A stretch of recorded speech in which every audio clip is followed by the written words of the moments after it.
je vais bien. Bonjour à tous les fidèles auditeurs et auditrices d'MVP Foot de la Côte d'Ivoire, de partout en Afrique et partout dans le monde. Je sais que je vous ai manqué, mais ne vous en faites pas, je suis là pour vous. Ah, ok.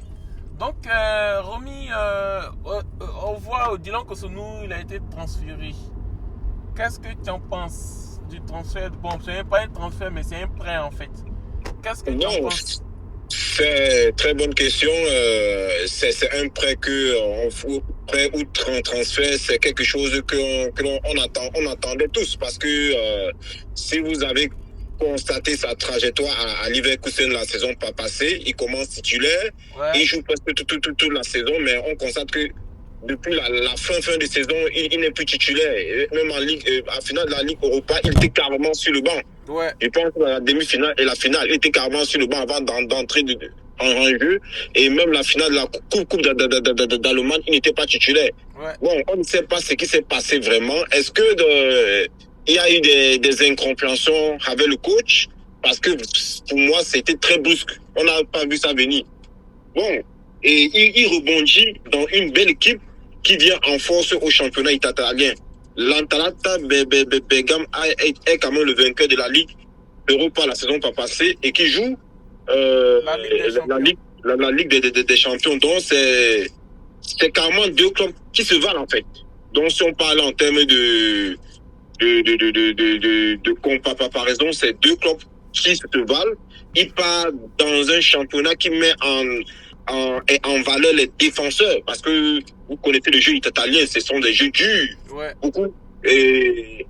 beaucoup axés sur la défense. Donc, je pense que c'est de bon augure pour notre Cossonnou. Et je pense que ce prêt est garanti de sa titularisation est garantie. Sinon, je ne pense pas qu'il aurait accepté le prêt.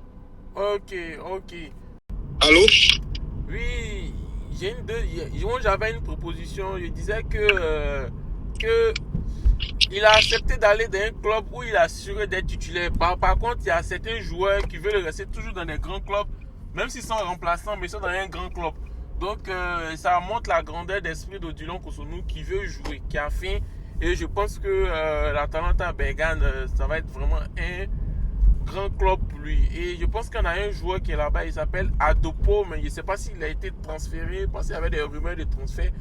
De toutes les façons, Odilon Cossonnou, c'est quelqu'un qui a voyagé beaucoup. De la Suède en Belgique, de Belgique en Allemagne, de l'Allemagne en Italie. Donc ça veut dire qu'il va pouvoir s'intégrer facilement. Donc, penses-tu qu'il va vraiment s'améliorer dans ce club? C'est tout ce qu'on veut savoir. Bon, personnellement, oui, par rapport au championnat même. Comme je t'ai dit, le championnat italien, c'est un championnat très axé sur la défense offensive. Ouais. C'est sûr qu'il va beaucoup apprendre là-bas. Et je suis sûr de moi que Odilon Cossonnou ne s'est pas déplacé, n'est pas allé à Atlanta pour être mis sur le banc. C'est un joueur qui a déjà prouvé sur la scène européenne depuis le FC Bruges. Ouais. Il était quand même titulaire, il a joué, il a beaucoup d'expérience en Ligue des Champions. Et c'est ce que Atlanta cherche. Il cherche un joueur comme lui qui a quand même de l'expérience. Ouais. Malgré le fait qu'il a terminé la saison en quelques de proportion avec Leverkusen, ça ne remet pas en cause ses qualités. Ouais. Sinon, il ne rebondirait pas dans un club comme Atlanta qui fait partie depuis ces 5 dernières années des meilleurs clubs italiens. Ouais. Donc pour moi, je pense que c'est un prêt qui va peut-être aboutir même avec s'il a une très belle saison. Je pense que Atlanta va le racheter définitivement. C'est bien pour Odilon Cossonnou et je dis encore félicitations à ses agents d'avoir réagi vite. Oui, je vous informe que l'agent de Dylan Cossonnou, c'est l'agent de Yannick Yalkouy. Donc c'est lui qui envoie les joueurs de la SEC Mimosa en Suède. Donc c'est un agent ivoiro-suédois qui fait de très beaux boulots. Donc on espère qu'il va avoir... Il sait repérer les vraies pépites. Il n'a que les vraies pépites. Félicitations à lui parce qu'il aurait pu... Odilon Cossonnou aurait pu encore rester encore une saison à Leverkusen, poireauter sur le banc et ses performances devait diminuer au fil des ans. On s'entend que c'est le jeu qui te rend meilleur. Ouais. Si tu restes sur le banc, tu ne vas pas être meilleur, peu importe les entraînements que tu fais. Ça ne sera pas bien pour toi. Donc, pour moi, je dis félicitations à ces agents d'avoir réagi vite. Et je suis sûr de moi qu'on a besoin d'une paire défensive des éléphants qui soient titulaires dans le club. Evan Dika et Kosonou ont démontré tout leur capacité à tenir cette défense. Donc, je pense que bon, avoir Odilon Kosonou titulaire dans un club et dans un bon club qui joue qui est engagé dans presque toutes les grandes compétitions européennes. Ouais. Donc, vraiment, c'est de bon augure. Et moi, je suis convaincu que Odilon Kosonou va réussir ce prêt. Donc, je n'en doute pas de ses capacités. D'accord. Ok. Ça marche. Ça marche. Donc, bon, c'est ça. Hein. Et puis, on a un autre transfert qu'on va parler de ça rapidement. Aujourd'hui, c'est d'Odilon Kosonou, on parle, mais il y a Emmanuel Agbadou qui s'en va en FC Séville. Est-ce qu'il va partir à FC Séville? Est-ce que c'est un bon choix pour lui?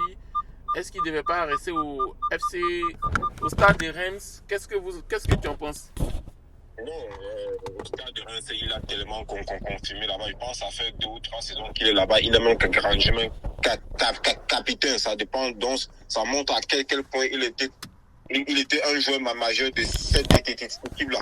Ouais. Peut-être, en termes, il a quand même 27 ans. Il est rendu à un niveau de sa carrière où il faut un peu de challenge. Okay. En allant au FC Séville, ouais. C'est sûr qu'il va challenger les grands clubs. C'est-à-dire qu'il va jouer contre le Barça, le Real, Villarreal. C'est quand même un championnat assez serré.